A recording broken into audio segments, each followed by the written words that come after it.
அவங்க இப்போ மட்டும் இல்லடா, நிறைய தடவை கால் பண்ணி நீ ஏதோ அப்செட்டா பேசிட்டு போனை கட் பண்ணிட்டேன்னு சொன்னாங்க. உன்னை பத்தி விசாரிச்சுட்டே இருந்தாங்கடா. அவங்களுக்கு கல்யாணம் ஃபிக்ஸ் ஆயிடுச்சுன்னு சொன்னதுமே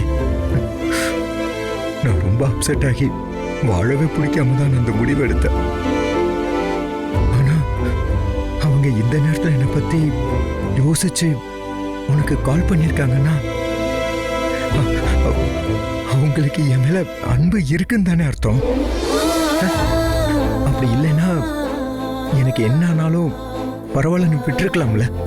அவங்க இந்த ஊரை விட்டு போனது கல்யாணத்துக்கு சம்மதிச்சதா நீ சொன்னதை வச்சு பார்த்தப்போ எனக்கு அவங்களுக்கு உன்னை பத்தின எந்த எண்ணமும் இல்லைன்னு தான் தோணுச்சு.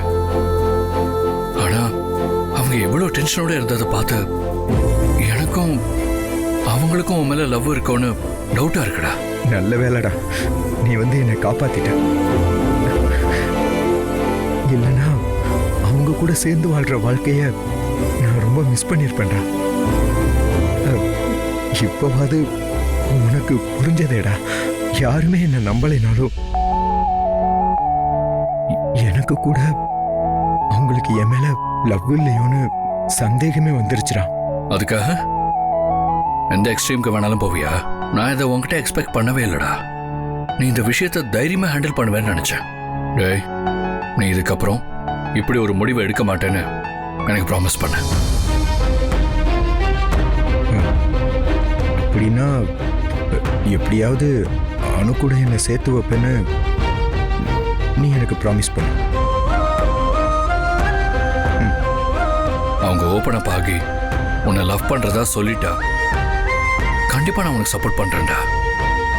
ஏற்கனவே சொல்லியிருக்கேன்ல, இப்ப ப்ராமிஸ் பண்றேன்.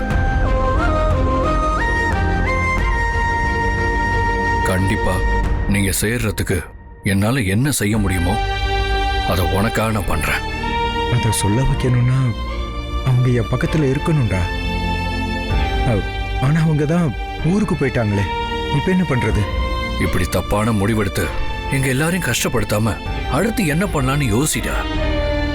மத்தத நான் பாத்துக்கிறேன். டேய், லைஃப் லாங் நீ என் கூட இருக்கணும்டா. உன்னை எதுக்காகவும் நான் மிஸ் பண்ண விரும்பல. புரியுதா?